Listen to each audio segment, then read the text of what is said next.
Hey everybody, it's Jason Blaha here, and today I want to chat with you guys a little bit about body weight exercises as a control for our body fat and our athleticism.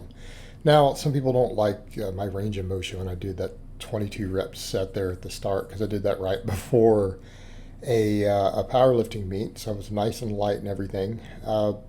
But you guys will notice when I do a lot of the other stuff, I've started doing dead hang chins and things.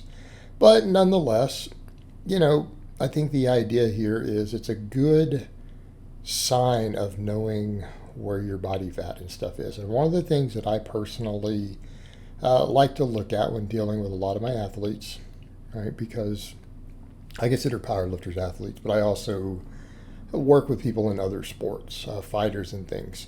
And something that I am definitely a believer in is that an athlete should be able to move their body through space, right? An athlete should be able to do a reasonable number of pull-ups. And again, that's something that people get upset with. They're like, well, I'm a powerlifter, I don't have to do that. I'm like, well, that's what's scary is that you got guys who can deadlift 600 pounds who can't do a single pull-up. And while, hey, a 600-pound deadlift is great, you're not very functional. You're not very athletic. And I always tell my lifters this, I tell you guys this, no matter what you compete in, you need to be in shape. You need to be athletic, you need to be conditioned, and that means we get out and do GPP. I'm big on sled work. I like to do a lot of sled dragging, and I do a lot of walks in a weight vest. Just to keep in shape. Now, we could argue about the sled work of other benefits. I think it improves your squat and your deadlift, in my opinion. It's great for improving them, but it gets you into shape. When it comes to these body weight exercises, I made a video a while back where I said, hey, a great goal for a healthy young man is to squat 500 pounds and be able to do 20 pull-ups. Now, that statement, when I've said it in the past, has upset people. They're like, that's ridiculous, that's unrealistic. And I'm like, I don't think that it is. And I got that idea even from Jim Wendler, because Wendler, I've heard him say that before. He's like, okay, all right, let's get into training, let's get into lifting. You're not all going to be Ronnie Coleman.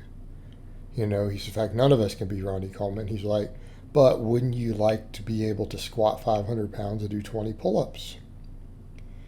And when he said that, that resonated with me, because that is really the sort of mentality that I have. Well-rounded, strong.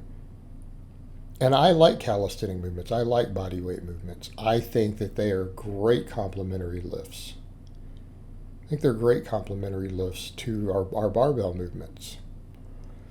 In fact, if I could narrow it down to two sorts of training to really do, it would be combining barbell movements, big barbell lifts with body weight exercises. I think that's a winning combination because this is where we maximize our strength and then we maximize our ability to move our body through space, which is what an athlete should do. Now, one of the problems we run into, of course, is that we have to bulk and cut. And tell people that they don't want to hear that. I don't want to bulk or I don't want to cut. You get some of these kids who are like, well, I don't want to lose my abs. Well, you're not going to get bigger or stronger. Okay, if you're not willing to go through phases to where you gain some body fat in order to gain more muscle, then be happy with where you are. And I'm not saying lean gains are a complete myth. I'm saying they're largely a myth. Okay, and I can tell you most people don't have the dedication to make lean gains per se. Like pure bulking that is almost entirely muscle to where your body composition doesn't get worse or your body fat stays the same. The dietary requirements for that are going to be excessive for most people. They're not going to be that strict. And what do I mean there? How many of you younger kids who say things like that want to completely give up partying?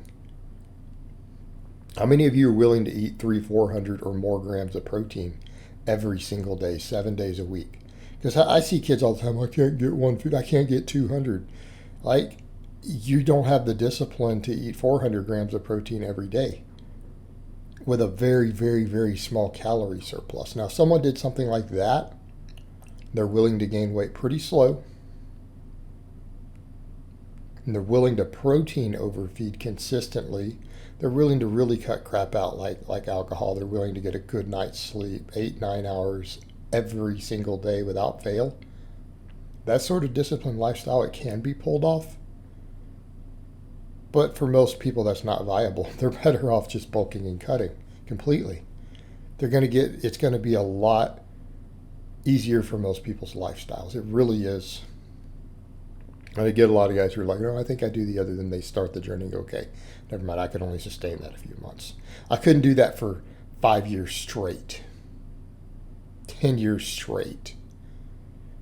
So therefore, that's why lean gains is largely a myth. But let's come over to the point. Body fat. Being in shape. The inability to do a respectable number of pull-ups, chin-ups, things like that, dips, if your shoulders and stuff can handle them. The inability to do those things, to me, indicates that someone's out of shape, they're getting too fat. And I like to use that as a gauge of our success with body composition. And the beauty of it is that it lets us be performance oriented on a cut.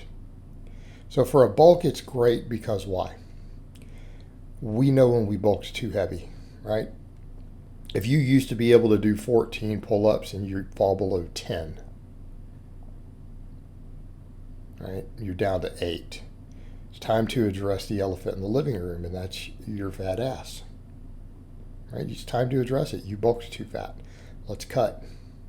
You can use it as a gauge of your body composition, athleticism, fitness. All right, what about for people who are cutting? I love it. If you guys recall with Emma some time back, she, had bulked up to 150 and then she had cut down into the high 130s over time.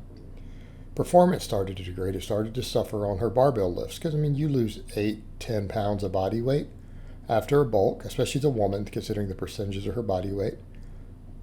It's a problem. So how do we stay performance oriented to avoid obsessing over your physique? Because again, for a lot of people, that's a hang-up. A lot of body image issues come out of that. So we focus on performance. Can you get more chin-ups and pull-ups? Okay, you've lost 5 pounds. You should be able to get another pull-up, another chin-up. And she would hit PRs, and we would use that as a milestone, a way to continue to focus on performance while cutting when things like your bench and stuff may stall or regress a hair. So I like it for that too.